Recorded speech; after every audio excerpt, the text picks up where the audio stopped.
주시리. 우리가 낮아지면 그가 높이시리. 하나님 함께 나누려고 합니다. 오늘 본문은 여러분들이 잘 아는 말씀일 겁니다. 그리고 이 본문을 통하여서 저는 신앙의 첫걸음을 어떻게 시작할 수 있는가라는 것을 깨달을 수 있는 그런 시간들로 삼기를 원합니다. 특별히 간음한 여자가 율법학자들에 의하여 잡혀왔습니다. 이 여자가 잡혀와 있는 이 장면은 소위 말하면 정말로 현장법으로 잡혀서 죽을 수밖에 없는, 율법에 근거하여서 죽임당할 수밖에 없는 절박한 상황의 여자였습니다. 이슬람에 가끔씩 이 뉴스에도 나오지 않습니까? 간음을 했다가 명예살인이라고 해서 직접 죽이기도 하지 않습니까? 그러나 그것을 죄라고 이야기하지도 아니하는 그런 율법을 가진 유대인들에 의하여 한 여자가 완전한 죄에서 벗어날 수 없는 상황에 몰리게 되어집니다. 자, 이 여자를 데리고 오니까, 예수님을 앞에다 내려놓으니까 이 여자를 죽이라 라고 얘기하면은 율법에 합당하긴 하지만, 예수님이 사람을 죽인다 라고 하기에 예수님을 참소하기 좋겠다 라고 생각했기에 바리새인들은 예수님께서 어떤 결정을 할까에 대한, 그래서 예수님을 공경에 빠지게 하기 위하여서 이 여자를 데려오게 됩니다. 율법상으로는 음행 중에 잡혔기 때문에 모세의 율법에 의하여서는 반드시 돌로 쳐 죽여야 합니다. 예수님도 과연 그렇게 할 수 있을까에 대한 의문을 가지고 사람들이 찾아왔던 겁니다. 사람들은 신앙생활을 율법적으로 하는 것을 좋아합니다. 그래서 이 율법에 근거하여서 판단하여 죄 있는 자로 지목하기를 좋아합니다. 그래서 저 사람이 죄인이다, 아니 저 사람의 집에 어떤 문제가 있다, 저 사람이 어떤 문제를 발생을 시켰다라는 것을 이야기하고 또 그것을 조롱하기를 좋아합니다. 그래서 교회도 마찬가지로 구원도 율법으로 되어질 수 있다, 천국도 율법으로 되어줄 수 있다라는 생각을 버리지 못합니다. 그런 신앙을 율법적 신앙이다 라고 말할 수가 있을 것입니다. 신앙은 은혜로 그냥 받는 것이지 절대로 율법이 아니다 라는 것을 목사의 설교를 통해서 계속해서 들었을 것입니다. 그런데도 우리는 우리의 삶에서는 이 율법적 신앙이 항상 우리를 율법으로 얽매이는 데 익숙합니다. 아니, 나를 얽매이면 괜찮은데 다른 사람을 판단하는 게 너무 익숙합니다. 율법 시대의 모든 산물들이 21세기를 살아가고 있는 여러분에게도 계속해서 족쇄처럼 작용할 겁니다. 특별히 나를 작용하면 괜찮겠는데 남을 판단하는 도구로 열심히 그것을 가지고 사용을 합니다. 또 그것이 서로를 비판하게 되는 빌미를 제공하여서 저 사람의 행동 때문에 시험 들었다, 어떻게 저럴 수가 있을까, 저런 일을 하고 있는 사람이 어떻게 가르칠 수 있을까 라고 해서 교회를 떠나고 또 싸우고 또 괴로워하고 힘들어합니다. 또 우리의 판단들이 나와 맞지 않다, 나와는 코드가 맞지 않다라고 말합니다. 또한 내가 그렇게 되지 못함을 한탄하고 가슴 아파하고 괴로워하며 날마다 내가 왜 그랬을까, 내가 왜 그런 죄를 지었을까 라고 힘들어하기도 합니다. 왜 이런 상황들이 우리 인생에 있습니까? 이것은 율법이라는 기준이 우리에게 있기 때문이랍니다. 기준이 있기 때문에 이 기준에 부합한 사람과 부합되지 않은 사람을 나누는데 열심을 내다 보니 항상 문제가 발생합니다. 결국 성경은 그런 것들에 대하여서 정확하게 말씀하고 있음에도 불구하고 성경을 보고 있는 교인들조차도 오히려 교인들은 더 많이 판단하고 더 많은 것으로 율법을, 율법적인 신앙을, 율법적인 신앙을 가지고 있는 사람들이 많습니다. 그래서 율법을, 율법적인 신앙을 가지고 있는 사람들이 많습니다. 율법을, 율법적인 신앙을 가지고 있는 사람들이 많습니다. 율법을, 율법적인 신앙을 가지고 있는 사람들이 많습니다. 율법을 인간의 판단과 율법에 의하여 좌지우지되어지는 그런 삶을 살아가고 있다는 것입니다. 그렇다면 오늘 본문에 예수님께서 이 여자를 어떻게 대하셨는가라는 것을 살펴본다면 이 율법에서의 그 문제가 해결될 수 있을 것입니다. 사실 성경은 구약 율법이 우리를 참소하는 것 같습니다. 율법에 맞는 사람, 맞지 아니하는 사람을 계속해서 판단하는 것 같습니다. 구약 속에서도 지금 본문 속에서도 율법이 아닌 예수를 통하여서 천국 가게 되어지는 것이고 구원이 있는 것이다. 예수만이 너의 구원의 전부이다. 라는 것을 계속해서 이야기하고 있음에도 불구하고 성경을 보는 족족 우리는 율법으로 판단하는 것을 중지하지 않습니다.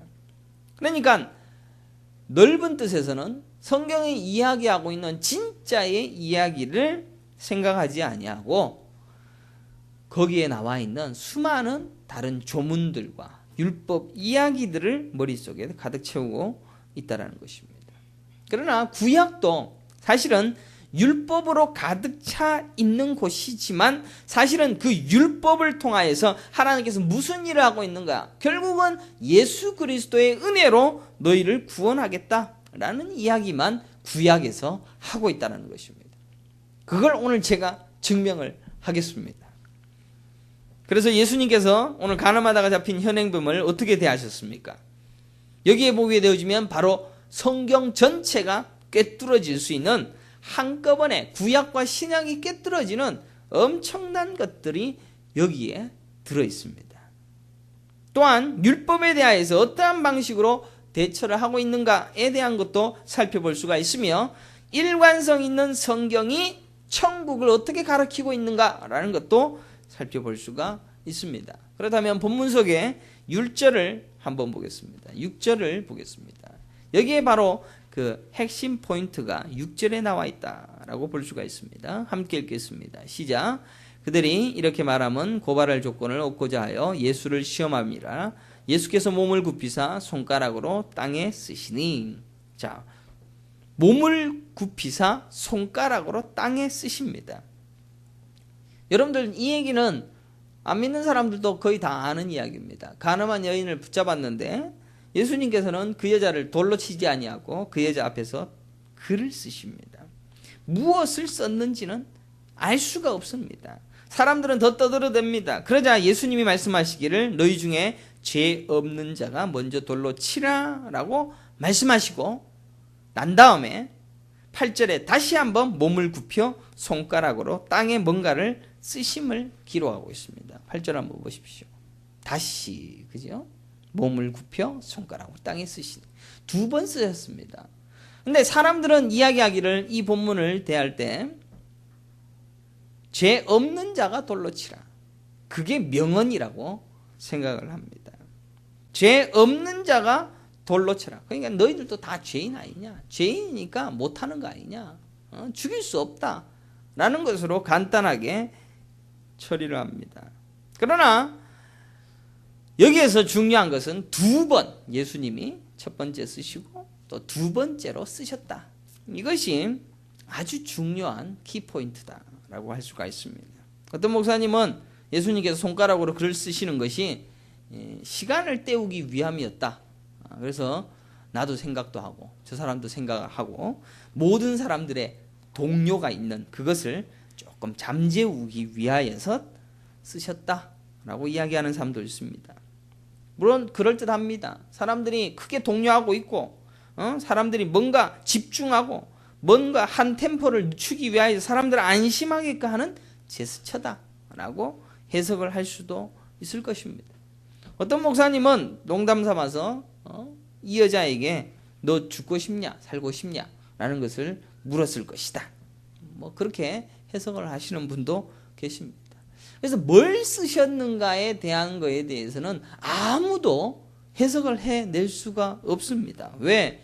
예수님만 썼고 그 여자 앞에 썼기 때문에 그 여자와 예수님만 아는 먼 글자입니다. 그러니까 알 수가 없죠.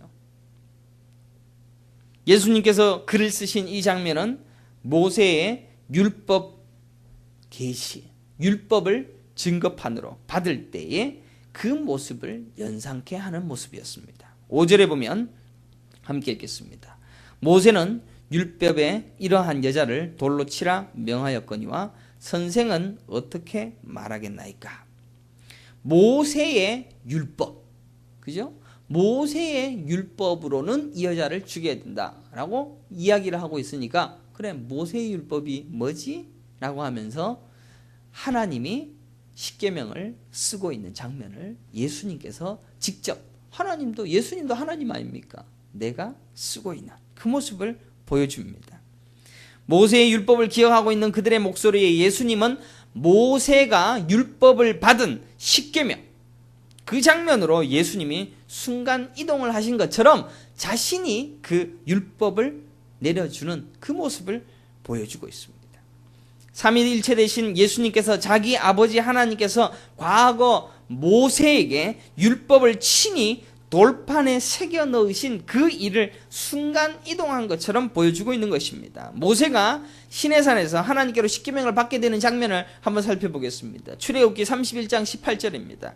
여호와께서 시내산 위에 모세에게 이르시기를 마치신 때에 증거판 둘을 모세에게 주시니 이는 돌판이요 하나님이 친히 쓰신 것이더라. 누가 쓰셨다고요? 하나님이 친히 썼어요. 야, 하나님이 친히 쓰신 돌판. 얼마나 대단한 겁니까? 그게 만약에 지금껏 돌 한 조각이라도 남아있으면 그게 신 아니겠습니까? 그거 하나님 아니겠습니까? 얼마나 하나님이 직접 썼으니까 얼마나 위대한 물건입니까? 그 친히 쓰신 그 돌판의 십계명. 마찬가지로 예수님도 땅바닥에다가 손가락으로 율법을 쓰시는 제스처를 하고 있습니다. 그런 행동 뒤에 말씀하시기를 뭐라고 얘기합니까? 너희 중에 죄 없는 자가 먼저 돌로 치라 라고 말씀하십니다. 돌로 쳐라. 이 말이 뭔 말입니까? 돌로 쳐라. 예수님은 죄 있는 자, 죄 없는 자가 먼저 돌로 쳐라 라고 얘기했던 이 말은 십계명을 쓰시고 난 다음에 예수님께서 이 십계명에 근거하여서 이 여인을 심판하겠다라는 그런 의미입니다. 죄 없는 자가 돌로 쳐 심판해. 그러니까 하나님이 십계명을 쓰고 그 십계명으로 이스라엘 민족에게 심판을 내리는 것과 똑같은 모습으로 돌로 쳐라고 죽이는 심판을 드러내고 있습니다. 그런 말씀을 하시고 난 다음에 8절에 보니까 다시 몸을 굽혀 손가락으로 땅에 쓰십니다. 하나님께서 최초로 쓰신 십계명은 하나님께서 만드신 돌판 위에 하나님이 직접 손가락으로 쓰신 율법이었습니다. 하나님이 쓰신 십계명이 이제 이스라엘 민족에게 지켜야 할 율법으로 전해졌습니다. 과거 모세 시대 때 이 두 돌판을 탁 들고 하나님이 직접 써주신 이 돌판을 딱 들고 모세가 딱 내려가니까 이스라엘 민족이 뭐 하고 있었습니까? 뭐 했습니까? 금송아지를 만들었습니다. 춤추고 뛰어놀며 그것을 경배하며 신으로 받들고 있었습니다. 십계명 앞에서 이스라엘 민족은 어때야 합니까? 이 십계명의 1계명, 2계명 뭡니까? 다른 신을 내게 두지 말라. 다른 신을 섬기지도 말고 있게 하지도 말고 보이게도 만들지 마라 라고 했던 그 십계명을 들고 내려가는데 이스라엘 민족들은 그 십계명 앞에 반드시 죽어야 할 죄를 짓고 있는 중이었습니다. 그러니 단 한 명도 빠짐없이 이 십계명이 그들에게 주어지는 그 순간 어떻게 됩니까? 이스라엘 민족들은 다 죽어야 됩니다. 모세가 십계명 돌판을 그들에게 던져서 부숴버립니다. 야, 하나님이 주신 것을 어떻게 부술 수 있느냐? 이상하지 않았습니까? 그 십계명이 그들에게 전해지기 위하여서는 단 한 명도 살아남지 않고 죽어야 했기 때문에 하나님은 십계명을 쓰고 있는 그 당시에 이스라엘 민족들이 금송아지를 만들 것이다라는 것을 모르셔서 언약 파기를 인하여 돌판을 부수었을까? 생각해 봅니다. 하나님은 알고 있었습니다. 그들이 지금 이 십계명에 있는 계명을 단 한 명도 지키지 못하여서 십계명이 주어지는 그 순간에 그들은 다 죽임당할 수밖에 없다라는 사실을 하나님은 알고 계셨습니다. 그래서 하나님 자신이 그들을 살리기 위하여서 십계명을 부수어버리는 겁니다.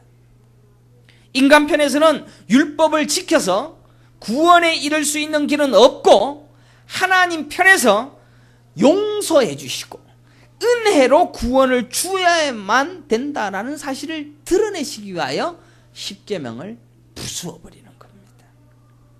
그래서 출애굽기 32장 31절에 모세가 여호와께로 다시 나아가 여짜오되 슬프도소이다. 이 백성이 자기들을 위하여 금신을 만들어 싸우니 큰 죄를 범하였나이다. 그러나 이제 그들의 죄를 사하시옵소서. 그렇지 아니하면 원하건대 주께서 기록하신 책에서 내 이름을 지워버려 주옵소서. 모세가 어떻게 해야 합니까?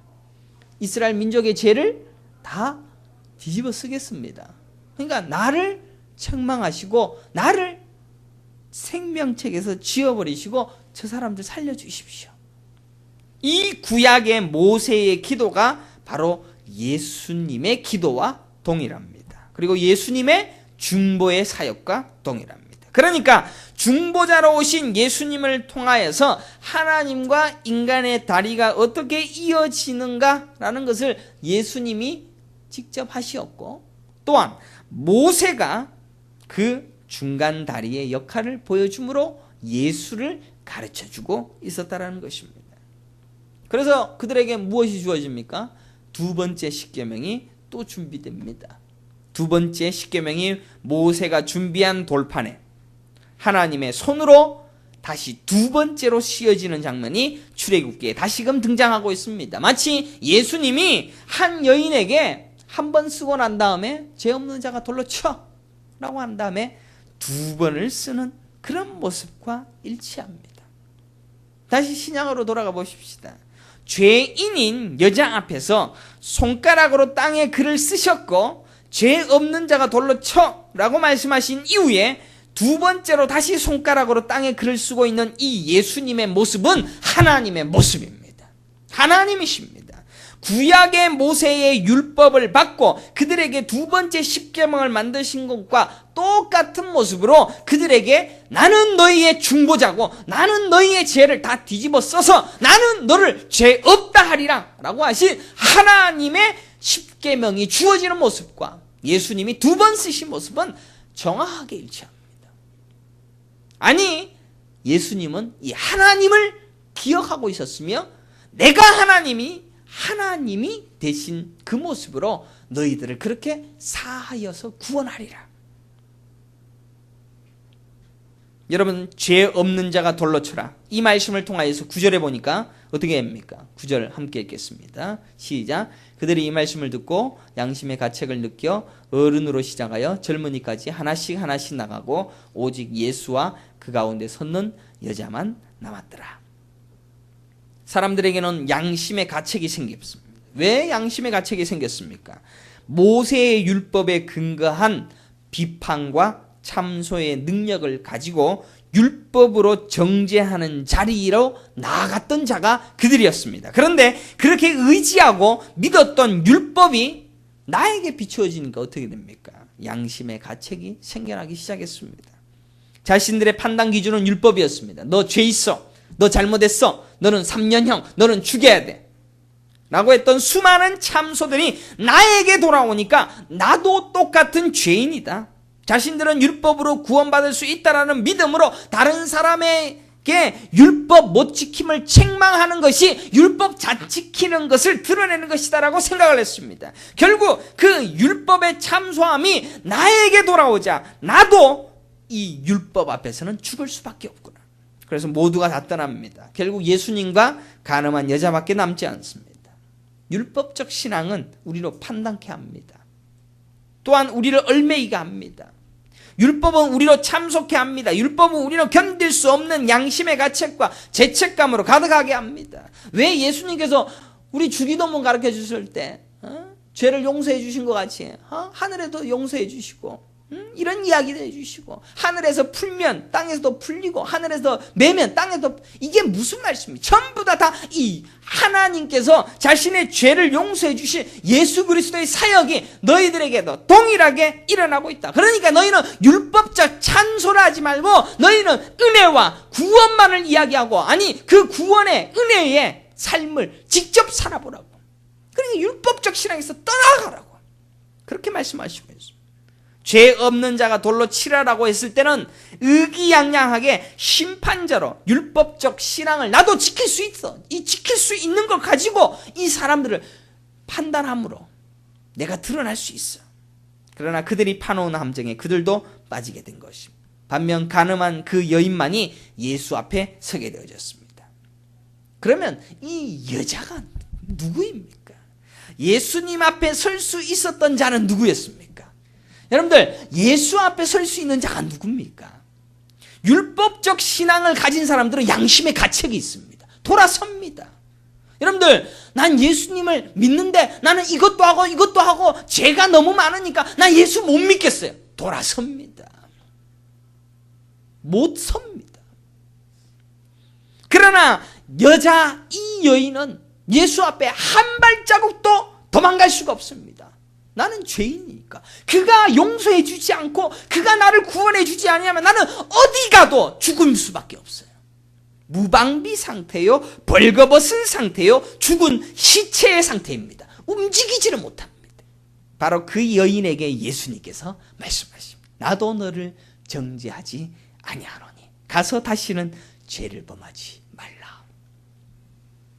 나도 너를 정죄하지 않겠다라는 말은 너의 죄를 내가 지고 가겠다. 너의 죄가 나의 죄니까 너는 죄 없어.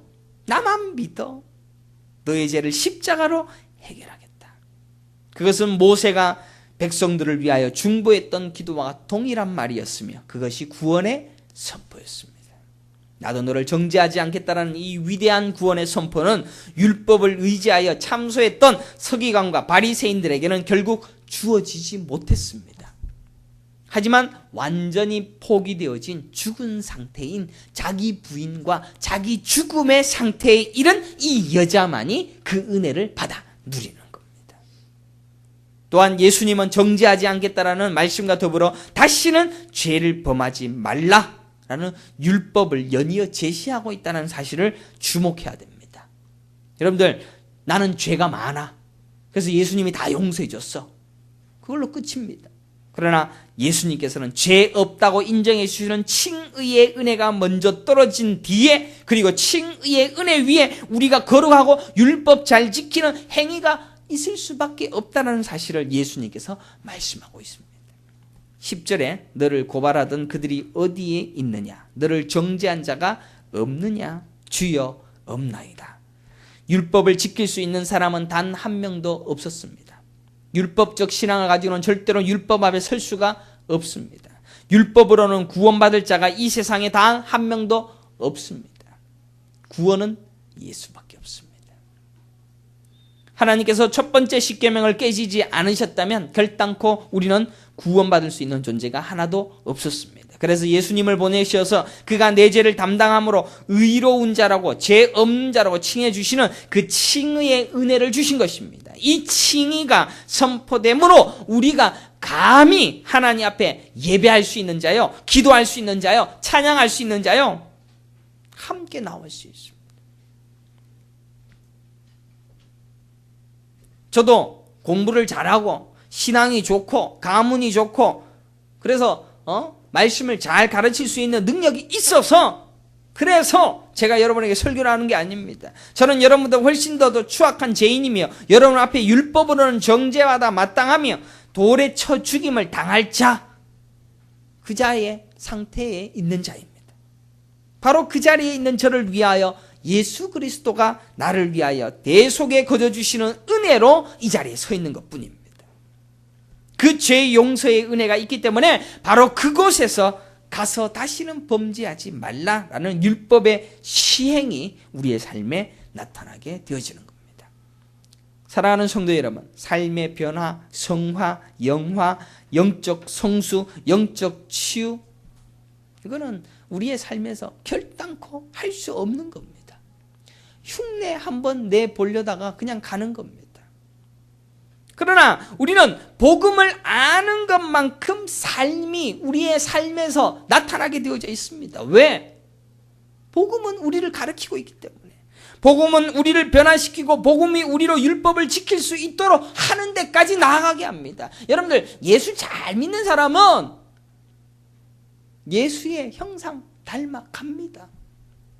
그래서 사랑을 베풉니다. 여전히 죄인으로 살고 있지만 따뜻한 모습으로, 남을 돕는 모습으로, 남에게 아름다운 사랑을 전하는 모습으로 남을 돕고 남을 품어주고 가난한 사람을, 이웃을 도와주고, 그게 자연스러워 나옵니다. 그게 내 의의가 아니라 내게 주신 은혜가 너무 크니까 그것으로 우리의 삶에서 자연스럽게 나오게 되어지는 그것을 성령의 열매다. 그래서 이 성령의 열매가 우리에게 나타나고 있는 그것이 바로 하나님께서 요구하시는 우리의 삶입니다. 사람들은 율법을 지킴으로 성화가 되어지고 그 성화로 칭의가 되며 그 칭의가 구원을 준다라고 말합니다. 이론적으로는 정확히 칭의가 먼저이고 칭의가 됨으로 인하여서 그 칭의의 은혜가 성화되게 함을 가리키고 있습니다. 그러나 그것은 절대로 나의 의와 나의 힘과 나의 의지로는 할 수 없는 것입니다. 이 세상에 교회가 문제가 많습니다. 이 율법적 신앙을 가진 자들이 교회 안에 다 모여 있습니다. 다른 데 가서는 괜찮아. 근데 교회만 오면 율법적 신앙을 가진 사람들이 득실됩니다. 그래서 교회가 그렇게 문제가 많고 이파 저파가 갈려지게 돼 있습니다. 교회 문제 많다라고 욕하지 마십시오. 교회는 그런 사람들이 너무 많이 모여 있습니다. 근데 잘못 배워서 거기에 다 있는 겁니다. 이 율법적 신앙을 가진 자들의 참소와 비판, 판단은 계속해서 나타날 겁니다. 그러나 예수로 덮는 겁니다. 그걸 알 때 진짜 교회가 거기서 탄생하는 겁니다. 지금 나는 죽게 되어졌습니다. 예수를 의지할 수밖에 없습니다. 나는 할 수 있는 것이 하나도 없습니다. 나는 죄인이며 나는 죽을 수밖에 없으며 나는 죽었으며 나는 죽은 흙이며 나는 하나님 앞에 똥덩어리이며 나는 절대로 하나님 앞에 의롭다 할 수 있는 아무것도 없습니다. 예수밖에는 내가 의로 삼을 것이 아무것도 없습니다. 그들만이 모인 곳이 교회입니다. 그러니까 오늘날에 누구 무슨 교회 무슨 교회가 교회입니까? 교회가 아닙니다. 그들 안에서 판단이 있다면 교회 아닙니다. 왜? 교회라면 예수만을 의지하고 예수를 나의 구주로 모시는 것. 여러분들, 예수를 나의 구주로 모신다는 게 뭐 쉬운 말인 것 같지만 그 억수로 어려운 말입니다. 구주, 나의 전부. 전혀 아무것도 할 수 없는 인간의 의지와 율법의 지킴에 그 어떠한 노력도 할 수 없는 명확하게 죄인으로 낙인 찍힌 그 여자에게 예수님께서는 너를 정죄하지 않겠다. 너 정죄하지 않아. 그래서 너 천국 가. 라고 말씀하십니다. 거기에서부터 율법 지킴이 시작되는 겁니다. 율법 지킴으로 구원받는 것이 아니라 그의 은혜로 구원받아서 율법 지킴이 나의 삶에 자연스럽게 그럴 수밖에 없도록 만들어지는 겁니다. 사랑하는 성도 여러분, 우리 모두는 죄인입니다. 철저히 벌거벗겨진 누구도 의롭다 할 수 없는 처참한 지경에 빠진 실상은 구더기가 우리입니다. 율법적 신앙으로 가리려고 적어도 나는 아니라고 자랑할 것이 전혀 없는 상태입니다. 그러나 예수님이 그런 똥덩어리에게 의롭다라고 칭해 주셔서 구원을 거저 받게 하셨습니다. 그래서 가서 다시는 죄 짓지 말라라고 부탁한 여인과 같이 거기에서 율법을 자연스럽게 섬길 수밖에 없도록 만드는 그런 삶으로 이끌어 가십니다. 우리는 자꾸 율법이 앞섭니다. 율법으로 판단합니다. 그래서 신앙생활은 계속 어렵습니다. 신앙생활 이 정도 하면 이 정도는 해야 되는데 왜 이게 안 나올까? 나는 왜 이 모양 요 꼴일까? 계속해서 나를 참수합니다. 나 스스로를 참수합니다. 사랑하는 성도 여러분, 지금 여러분들은 예수님을 의지해야 됩니다. 예수밖에 없습니다. 그 어떠한 행위와 율법으로도 가려할 수 없는 그 상태에서 애써 가렸던 그 모든 것들을 이제는 벌거벗어버리고 이제는 죽은 자처럼 나는 아무것도 할 수 없습니다. 예수가 나를 덮어야지만이 나는 구원을 받을 수밖에 없으니 예수님만 나를 덮어 주옵소서. 예수만이 나의 구원입니다. 내 능력을 믿습니까? 내 행위를 믿습니까? 내 선함을 믿습니까? 내 의지를 믿습니까? 내 삶의 정성과 헌신을 믿습니까? 절단코 그것은 나를 가려주지 못합니다. 죄 많은 자이므로 낙인 찍혀 엎드린 참소당하여 죽을 수밖에 없는 바로 그 자리에 있는 그 여인만이 예수를 만났고 나는 너를 죄 있다 하지 않겠으니 같이 천국 가자. 천국 갈 자는 바로 그곳에서 마음이 가난한 자요, 심령이 가난한 자요, 죽은 상태로 예수님을 받아들이는 것, 그게 첫 번째 천국의 문이다 라는 사실을 말씀을 통하여 살펴보았습니다. 사랑하는 성도 여러분, 여러분에게 의지할 건 무엇입니까? 예수밖에 없습니다. 그 예수를 가슴에 품고 이 땅 끝까지 주님만을 위하여 살아가며 주님이 나의 모든 것이며 주님만이 나의 모든 소망이시다라는 것을 항상 고백함으로 예수에게서 주어진 이 생수와 같은 위대한 은혜를 온전히 누릴 수 있는 은혜의 성도들이 되시기를 간절히 축원합니다. 기도하겠습니다. 거룩하시고 존귀하신 여호와 하나님 아버지 감사합니다. 오늘도 하나님의 말씀을 통하여서 우리가 깨달은 것은 이 복음의 말씀 예수 그리스도밖에는 나 모든 것이 아무것도 소용이 없는 것이며 또한 나에게 율법의 행함으로 참소했던 그 모든 것이 나를 죽이는 것이었으며 또한 나는 하나님 앞에 설 수 없도록 만드는 것이었다는 사실을 깨닫습니다. 그래서 하늘에서 매이면 땅에서도 매이고 하늘에서 열면 땅에서도 열리게 되어지는 천국의 열쇠를 우리에게 허락하여 주셨던 것은 이 구원의 이 용서의 이 하나님께서 나의 모든 것을 다 덮어주셨던 이 은혜를 믿는 것, 그리고 그것만을 소망하는 것, 그것이 우리에게는 천국의 열쇠였다는 사실을 깨닫고 아버지 하나님이여 주님만 돌보며 주님만 믿으며 주님만 의지하며 살아갈 수 있는 은혜의 성도들이 다 되게 하여 주시옵소서. 오늘 함께 고개 숙인 모든 성도들이 예수를 내 구주로 모시고 예수만을 섬겨드리며 예수만이 나의 인생의 모든 것이며 날마다 찬양하며 나아갈 수 있는 은혜의 성도들 다 되어지게 하여 주시옵고 아버지 하나님 이 한 시간에도 처음으로 주의 전에 올라온 모든 백성들의 마음속에서도 이 예수 그리스도의 놀라운 구속의 역사가 그들의 심령 속에 불타오를 수 있는 능력의 역사해 주심 일어나게 하여 주시옵소서. 감사하고 예수 그리스도의 이름으로 간절히 기도드리옵나이다. 아멘. 찬송가